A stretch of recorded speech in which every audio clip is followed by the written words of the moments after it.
Welcome on in, everybody. It is Three Bold Takes. Quinn, Freddie, and Chase are here, man, and we are still continuing our series for 2024 successful seasons. Shout out McLovin on this one, guys. We are going to the Kansas Jayhawks. Quinn, talk to me about the Jayhawks in 2024.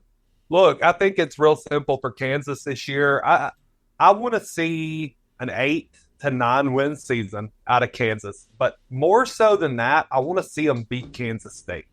I think it's time to prove they need to get a big win in their rivalry game with Kansas State to really propel themselves long term forward as a legitimate football program. I mean, if you were to go into the state of Kansas and ask what's the bigger program, it's Kansas hands down, but it's all basketball. Kansas has never been a football school. That's always been Kansas State's thing.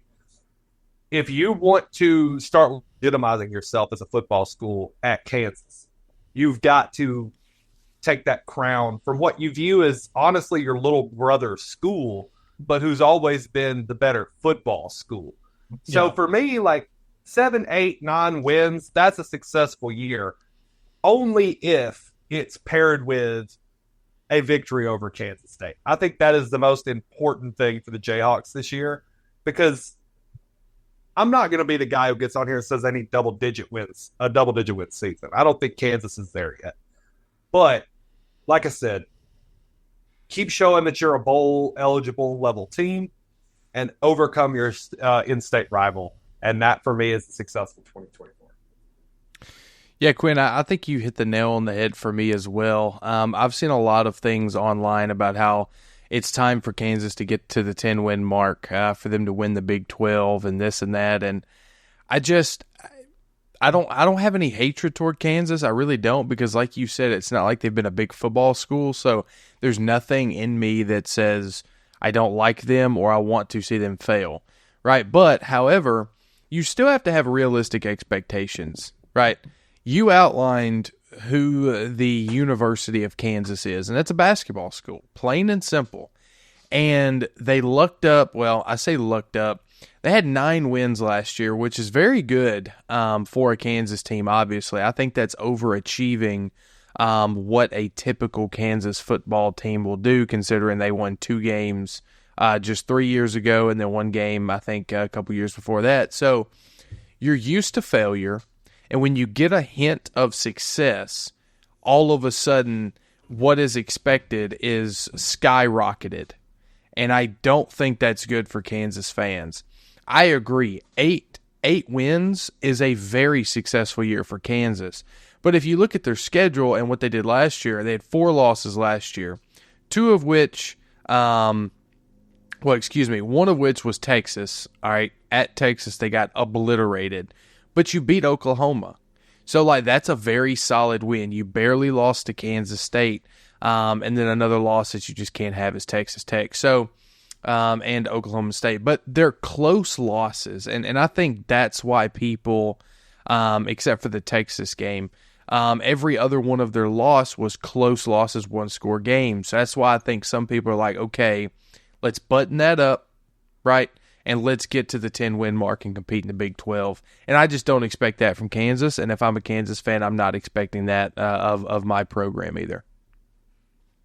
Yeah, so they actually have a very favorable schedule this year. They don't play the Big Bad Wolf in Utah that should be the reigning Big 12 or should be the Big 12 champion this year off of everything we've looked at. So Kansas has a very favorable schedule. You got your head coach still in place.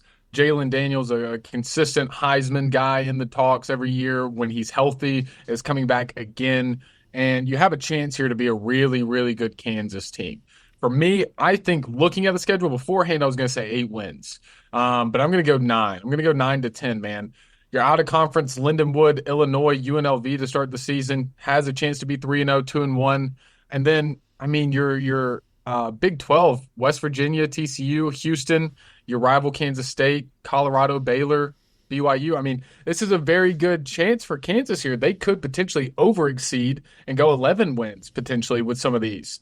And that's really going crazy here. But I think the biggest thing for me is when you look back at the records of Kansas over the years, where did they finish in the AP poll at the end of the season, or the CFP poll?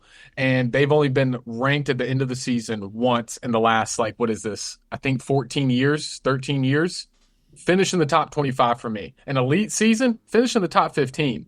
You got your CFP high last year was 16th. If you can finish in the top 15, you have done a tremendous job, and this is one of the best Kansas teams to come through in the last couple decades. So for me, finish in the top 25, have an 8 to 9 win season. I think they can do that if they stay healthy. If Jalen Daniels stays healthy, this is going to be a very good team in a very weak Big 12, and they could honestly be a top 3 to 4 team.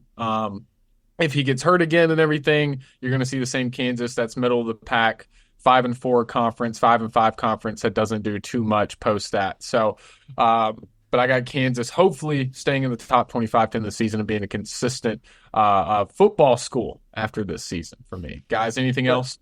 Yeah, let me ask you just real quick. So let's say they go 9-3, right? Mm-hmm.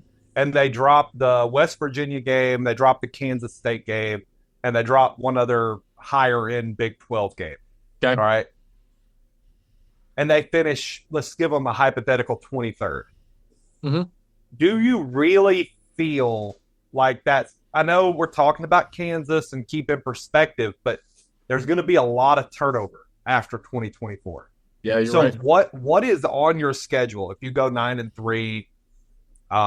Because let's be real, at this point, bowl games don't mean anything. You're going to have a bunch of opt-outs, so no one's going to take a lot from it. So you go 9-3 with no huge marquee in-season win, and you just kind of fall into a low top 25 ranking because you're 9-3.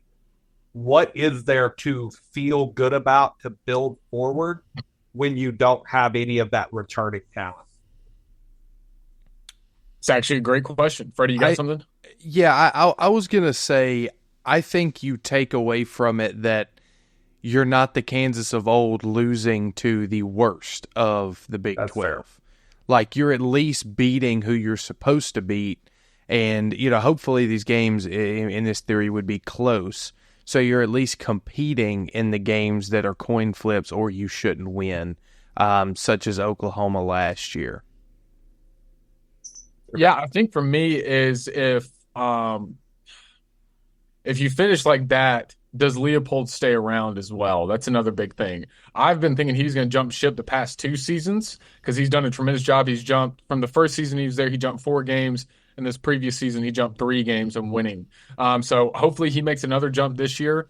But if you have a low season like that where you can't win your big games, your guys are leaving, does Leopold stay around or does he make a jump for a bigger job? And if you can keep him and hopefully he can recruit some good talent and be a consistent team, a football team, then I think that's a big win, even if you can't make it inside the top 20, top 15.